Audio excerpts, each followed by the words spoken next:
Welcome back to Outmaneuver. I'm Faith, and I'm here today with a special video because today we're going to be opening a Star Wars Unlimited Shadows of the Galaxy pre-release kit. So when you go to your pre-release, you will get one of these kits. And what you're going to do is in the tournament, you're going to build a deck that's 30 cards minimum. You can put more, but generally it's recommended to put the minimum number of cards in your deck, so that way the good cards that you draw, you'll end up getting them more often. So today we're going to open up this box, we're going to crack packs, and we're going to build our sealed deck together. So the first step you want to do is you're going to want to find out where your local game store is hosting their pre-release. Once you do that, you'll show up. What you could do is you could bring some sleeves with you, and then if you want, and then you'll get one of these boxes, you'll open packs, you'll build your deck, and then you will be matched up with an opponent and play your games. Inside of here, we've got just this box here, which there was a similar one in set 1 with a card divider. Inside the box, there's also a little pre-release how to build your deck. There's damage tokens, and there's a quick start rules with set 2 cards inside of them. Now that's all, let's get all that out of the way, because what we really came here for was the packs. Let's look at this. We've got a variety of different arts. So the 3 main art packs are Boba Fett, Bo-Katan, and Lando. Got 1 Lando, 3 Bo-Katans, and 2 Boba Fetts. Also, inside your pre-release kit, you're going to get these 2 leaders. So normally, in a limited event, limited is either sealed or draft, you're only going to use the cards that you open. However, in the pre-release, there is a special exception. You are going to get 1 Moff Gideon hyperspace foil and 1 Mandalorian hyperspace foil. They're foil on the leader side, and they're not foil on the other side. So these are going to be leaders that you can use in your pre-release. Most likely, this is going to be the only time you're ever going to be able to use these 2 leaders in pre-release. It is possible to pull a showcase version. However, that's very, very, very rare, and these leaders are not in the regular packs. So let's get to opening some packs so we can start building our decks. So our option, we got a hyperspace Han. Now, because we're going to be opening a lot of cards here, I'm not going to show you all the cards. I'm just going to skim through. We're going to separate our uncommons. So commons, uncommons, rare, and foil. So we're going to just kind of breeze through this, and then we're going to sort our colors out. So that's going to help us. Generally, you're going to want to have all your options out in front of you. That way you know what you're doing. We got that. Boom, boom, boom. We got Palpatine's Return and a hyperspace foil foundling. This is our last Bo-Katan pack. Let's try it out. Got a second Gar Saxon.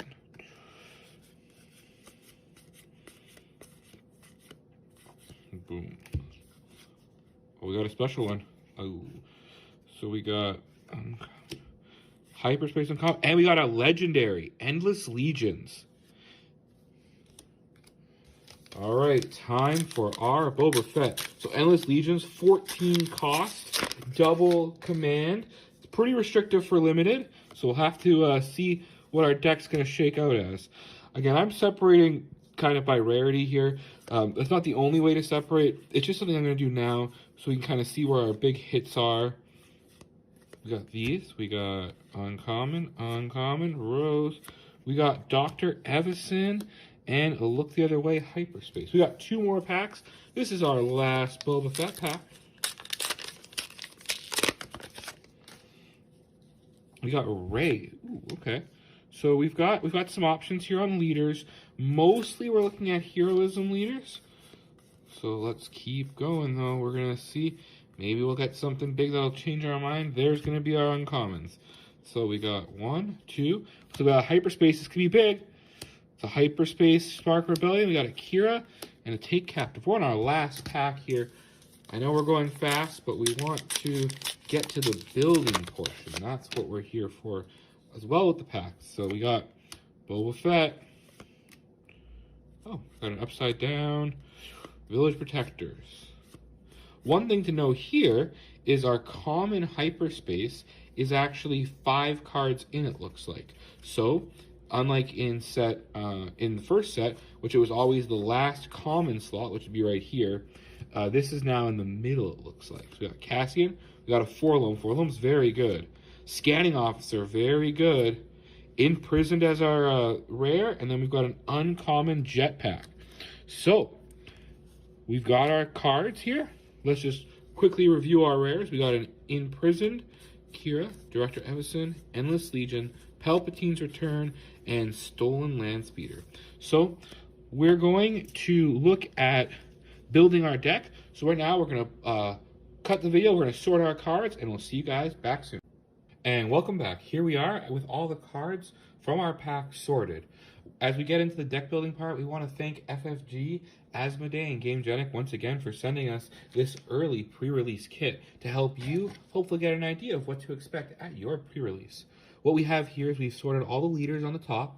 We've got our rares over here, and we've got a double aspect card here because it's going to make our deck building a little bit different.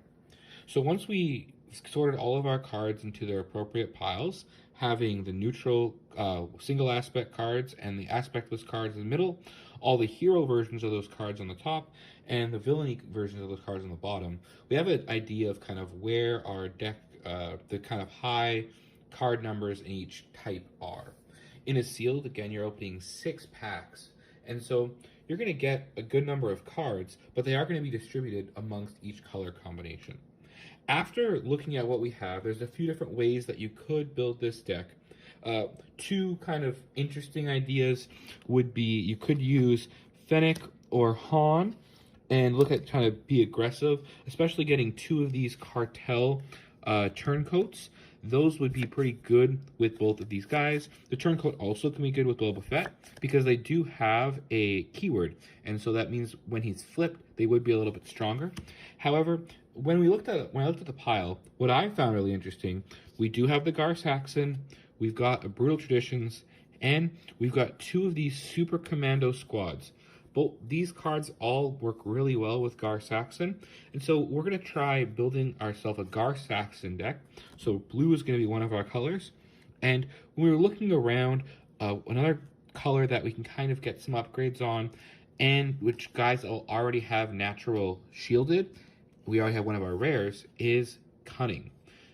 Cunning is going to give us those, hopefully those upgrades, those shields, and then we'll be able to make our guys even stronger.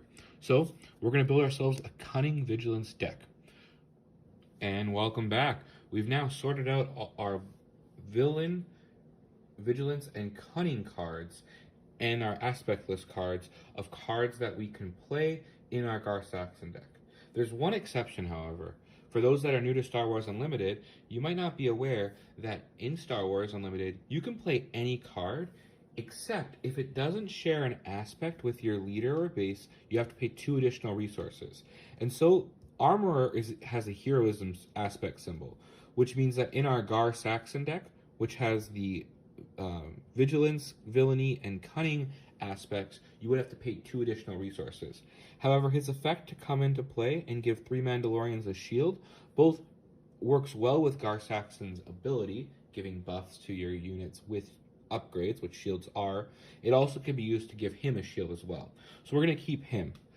We have about 20 units and about 15 non-units.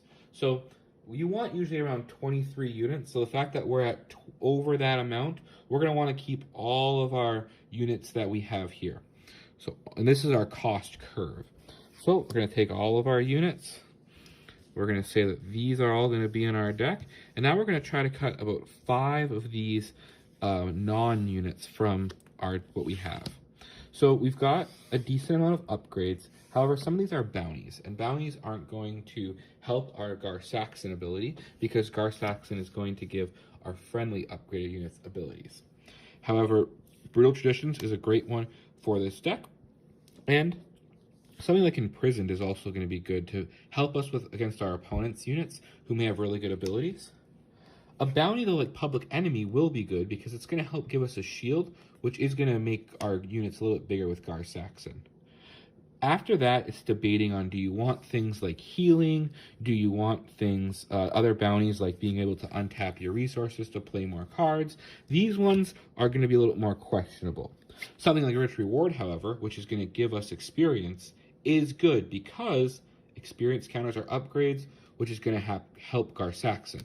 Same with a card like Converted Strength, which is going to give us an experience token to make our Gar Saxon a little bit better.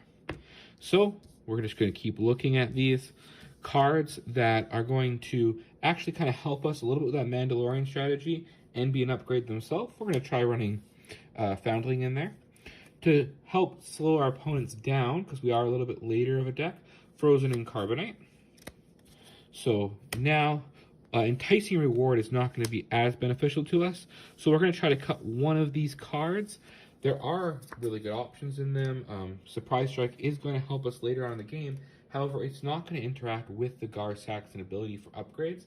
And so for that reason, we're going to try to build our deck without Surprise Strike, lean into Gar Saxon's ability just a little bit more, and we've got our deck here. So we're going to do one more time where we're going to fan out for the resources, and let's see what our deck looks like. And here's what our final deck is going to look like in its cost curve. We're going to look at kind of the cards in here of note. So one thing you're going to want to try to do is have at least 6 turn 1 plays. That's going to be units you're going to play on the first turn. We've got 5 2 cost and 1 1 cost. Now some of ours are going to be better than others on the first turn, so that is, we're going to have to keep that in mind. With our upgrades here, we're going to go 0 cost, 3 1 cost, 5 2 costs, and a 3 cost. They're going to vary in abilities from whether they're going to be helping us or we're going to try to use them to prevent our opponents from doing things. We're going to try to trigger Gar Saxon's ability, allow it to be used by putting upgrades on our units to make them stronger. Things like Mandalorian Warrior are going to help us with that because they're going to put an experience counter on another Mandalorian, which we do have. Hopefully Follower of the Way would be a card that we get. Then we're also going to have cards with Shielded. So we've got Dr. Evison for that. We've got Hutt's Henchman, Cargo Juggernaut, the Super Commando Squad, the Armorer. They're going to all help us get upgrades on our units, which is going to make Gar Saxon better. And our Slaver's Freighter is going to help us when we have units that are upgraded to help slow our opponent down. So this is our deck that we've built, and we'll have to see how it does in the pre-release, playing some games, and you too can make your own deck. Thanks so much for watching, everyone. Hope you have a great day. And thank you again, FFG, Asmodee, and GameGenic for sharing this early sneak peek at Shadows of the Galaxy with us.